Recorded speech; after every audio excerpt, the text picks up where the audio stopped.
Oi desenhistas, eu sou o Sacroquis. Nesse vídeo eu vou te mostrar tanto a parte teórica, de saber escolher uma boa cor base, sombrear, efeitos e variações de clima, e também uma parte prática em que eu mostro realmente o passo a passo, eu colorindo a pele das minhas personagens originais, como você está vendo aí no vídeo acelerado. O desenho que eu estou fazendo é o que eu vou pintar mais pra frente.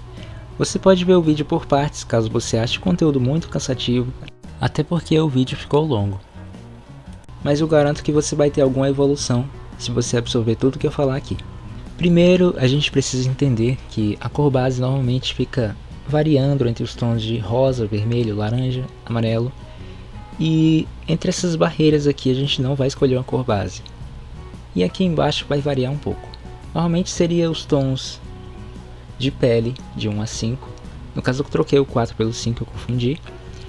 E essa parte de baixo vai ser opcional, dependendo da situação. A gente não vai usar ele normalmente. Agora o porquê? Bem, essa parte esquerda que eu mostrei antes, se a gente escolher uma cor muito clara, a gente não vai ter como medir bem a iluminação dela. E se for muito saturada, vai dar uma sensação esquisita. Se você puxar muito para o laranja aqui, por exemplo, fica uma cor saturada, nem um pouco natural. Chega machuca a vista da gente. Então, por aqui mais ou menos, mas puxando para o laranja fica a cor parda. A gente pode sombrear aqui de forma básica. E a pele negra aqui por baixo, mais ou menos na metade ali desse quadrado, né? Círculo cromático, quadrado, enfim. Se a gente escolher uma cor aqui mais para baixo, vai depender de como a gente sombreia isso aqui, porque a gente vai usar mais luz refletida. Isso complica um pouco o processo. Estou te mostrando aqui o meu desenho da minha personagem original. Normalmente eu usava esses tons, ou você repara que tem tons muito escuros. De início não tem nenhum problema, mas depende muito da escolha que eu quero tomar no desenho. Se eu, por exemplo, for pegar a cor base, eu mudei ela, eu botei um pouco mais para amarelo, porque ela está na praia, iluminação. Se eu usar a mesma cor base de antes e colocar aqui, você vai ver que tem uma variação muito grande. E por que eu fiz isso? Porque se eu mantivesse essa cor base e eu precisasse escurecer, já que eu quero dar o efeito de que ela está na sombra da palmeira, ia ficar muito escuro. Fica complicado porque o programa não consegue processar uma cor tão escura para poder sombrear ali. É tanto que se eu usar, por exemplo, o branco nos olhos, eles se destacam demais. E aí, a gente não vai usar? Não é bem assim. Mas a gente tem que ter noção primeiro de que o nosso tom base ele vai variar conforme o que a gente precisa fazer. Por exemplo, eu tenho aqui, atualmente essa é a cor base que eu uso para minha personagem. Isso porque eu consigo ter uma variação de, por exemplo, no Multiply ali azul, eu coloquei um efeito de como ficaria a pele se ela estivesse de noite, sendo iluminada pela luz da lua. Ou ali o efeito Multiply, o sol, aquela luz forte do sol, deixa o tom de pele um pouco mais alaranjado, mais amarelado. Então a gente tem que ter noção de que a nossa cor base ela vai variar conforme a situação. Eu também posso deixar ela em um lugar escuro e criar um efeito legal em cima disso, de por exemplo estar sendo iluminada pela luz ali do fogo. E repara bem como, se ela não tivesse em um lugar escuro, esse efeito não teria um destaque tão legal assim. Então conforme eu vou sombreando, adicionando tons de cores, fica muito mais legal. Eu também posso usar, do mesmo jeito que eu mostrei lá, né, o olho muito claro, mas se eu, por exemplo, quisesse demonstrar que ela tem poderes místicos ou alguma coisa assim, daria um efeito muito legal. Mas não é o caso da minha personagem, então você tem que medir as situações, né? Se eu, por exemplo, tivesse mantido o mesmo tom de pele de antes, e esse seria a cor base, na hora que eu usasse o Multiply para colocar ela como se estivesse em um lugar escuro, para dar algum efeito, as sombras seriam tão escuras que o programa não ia conseguir processar. Ou ia ficar quase preto ou preto, né? E eu ia perder um pouco a minha line art. Mas você pode questionar, mas existem pessoas realmente que têm a pele muito escura? Sim, mas a diferença é que no estilo de anime, a gente normalmente mantém um procedimento padrão, de que seria escolher uma cor base, depois ir escurecendo aos poucos até chegar no tom que a gente precisa. Quanto mais complexo o desenho, maior a quantidade de cores que a gente vai usar. E eu vou poder borrar isso aqui dependendo da maciez da parte. Mas uma pessoa negra mesmo, uma pele escura, ela normalmente vai ter esse volume bem definido pela luz refletida, que vai ser usado um tom roxo, magenta, ciano, e fica um efeito legal, caso você se dedique a isso.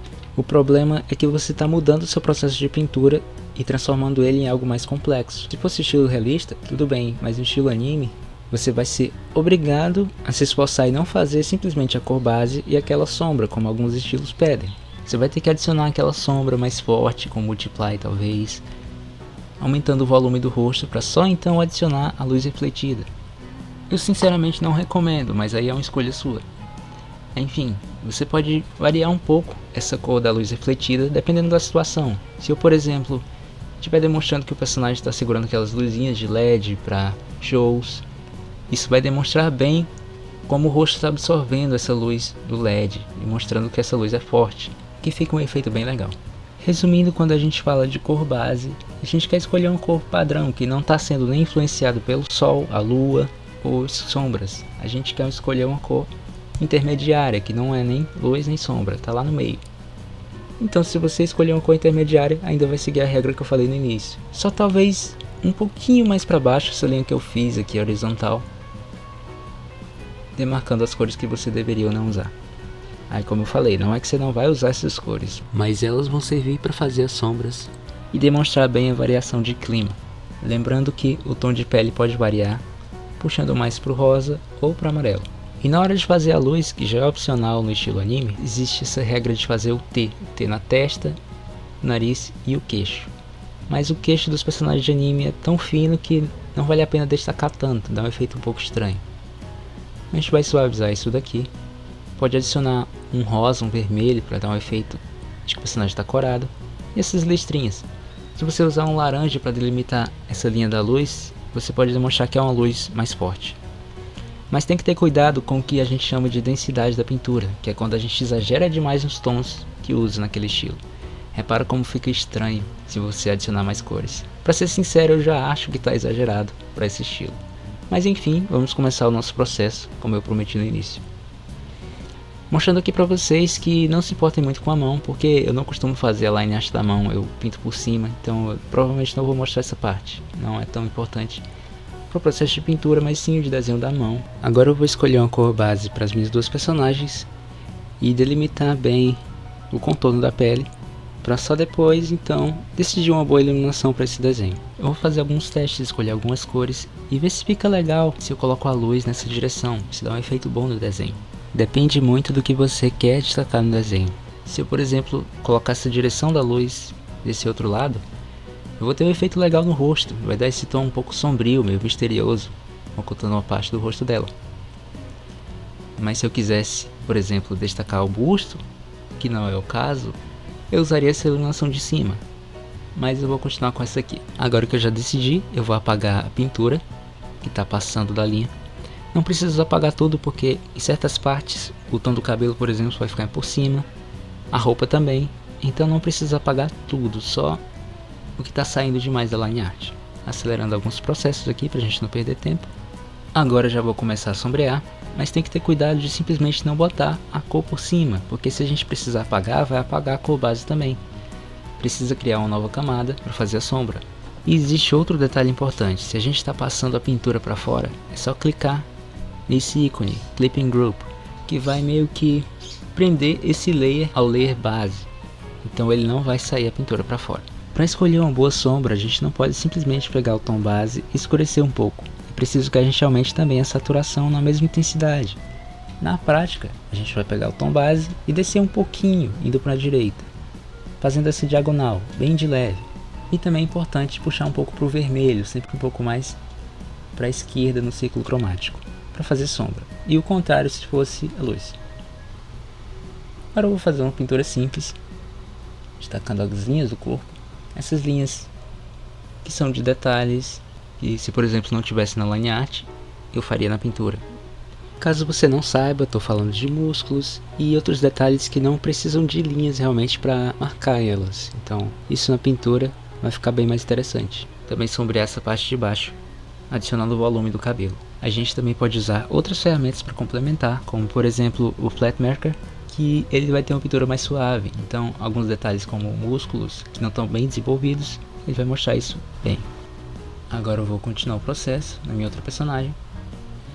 E você aí pode estar pensando, por que a gente tem que apagar um por um cada detalhezinho? sendo que existe a mãozinha mágica, né? Na verdade, a mão mágica ela é complicada, porque na hora de fazer desenhos complexos, quando você pinta, ele fica faltando alguns detalhes que você tem que pintar por cima.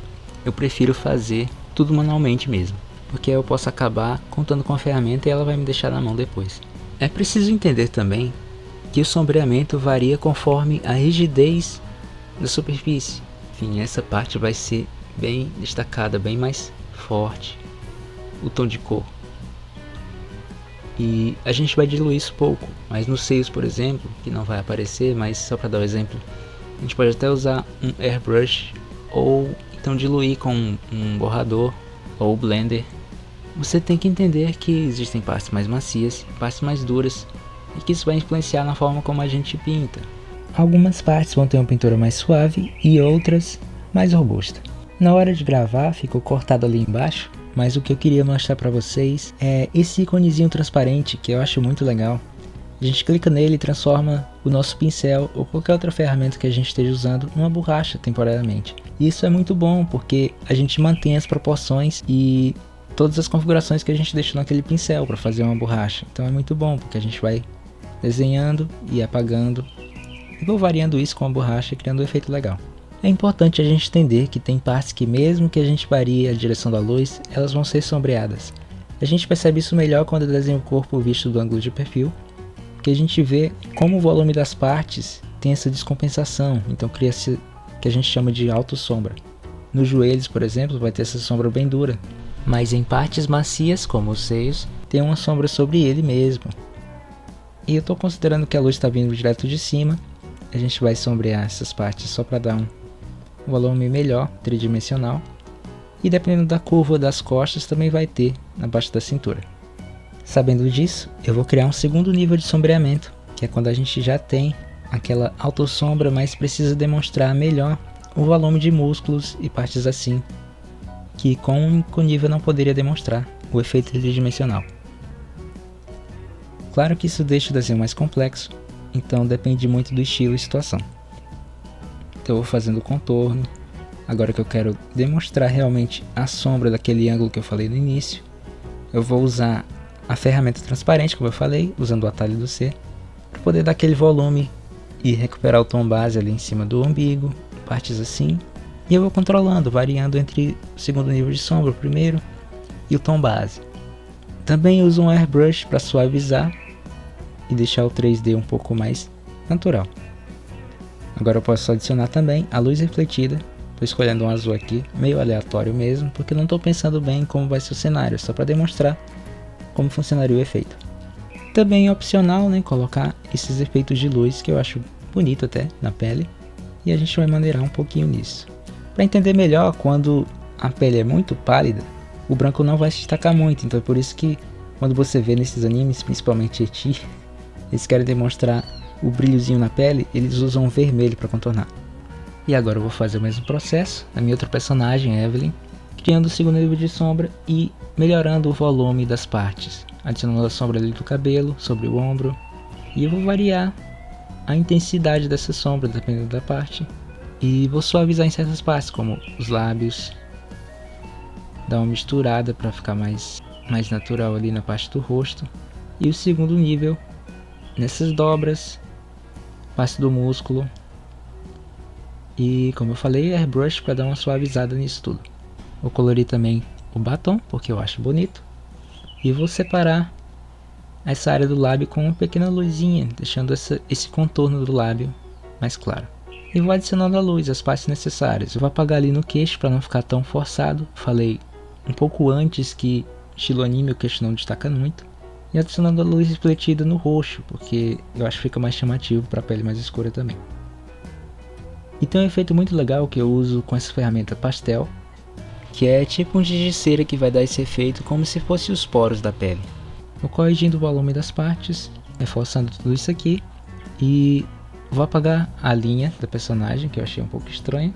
Um detalhe muito legal é que você pode criar uma máscara de corte sobre a line art e colorir ela. Dessa forma você pode deixar a line art um pouco mais realista. Então não é indicado para toda situação, mas eu acho que no meu estilo é válido. Voltando aqui para Melissa, vou adicionar aqueles detalhezinhos que eu acho bonitos. para deixar o rosto mais coradinho. E os efeitos que eu gosto de colocar também. Eu gosto também de criar um novo layer no final, em que eu uso qualquer cor que eu já tiver usado na pele, que é para poder fazer correções. Então não importa se é a cor base, a luz, sombra, luz refletida, eu uso tudo para poder corrigir. Uma coisa importante que eu não podia deixar de falar é como funciona o sombreamento de objetos por cima. Você repara que a linha reta, certo? Tudo bem. Mas a gente tem que entender que ela vai variar conforme o volume. Então nessa parte, principalmente nos seios, quando a gente está fazendo um biquíni ou qualquer coisa, a gente tem que entender que não vai ser essa linha reta. A gente vai fazer uma curvatura de acordo com o volume do seio. E quanto mais longe, mais ofuscado. Então eu vou borrar essa parte, usar o blender. E isso pode parecer simples, mas faz muita diferença mesmo. Agora, como os seios são macios, eu vou pintar com airbrush, mas vou considerar que um faz sombra sobre o outro, então eu escureço mais aquela parte de baixo. E para deixar isso aqui mais macio ainda, eu posso colocar uma cor mais clara e ir descompensando ali, apagando. Eu reforço mais a sombra de baixo e a sombra provocada pela pressão que a roupa está fazendo no corpo. Seria mais ou menos desse jeito. A gente pode adicionar o mesmo efeito lá do pastel, ou uma luzinha. Ou estou percebendo a tendência também hoje em dia de fazer esses círculos, que claro, sempre opcionais, esses efeitos de iluminação. Agora eu só estou demonstrando essa variação de clima e ambiente que eu falei antes, que na verdade você vai fazer na pós-produção, ou seja, depois que o desenho estiver concluído. Mas o que eu tinha para ensinar eu já ensinei, agora é só você botar em prática tudo que você viu no vídeo, rever se você precisar, e é isso. Se gostou, deixa o like, se inscreve e fica atento caso você goste de conteúdo de live que eu vou começar a fazer aqui no canal também. É isso, obrigado por assistir e até o próximo vídeo. Tchau, tchau!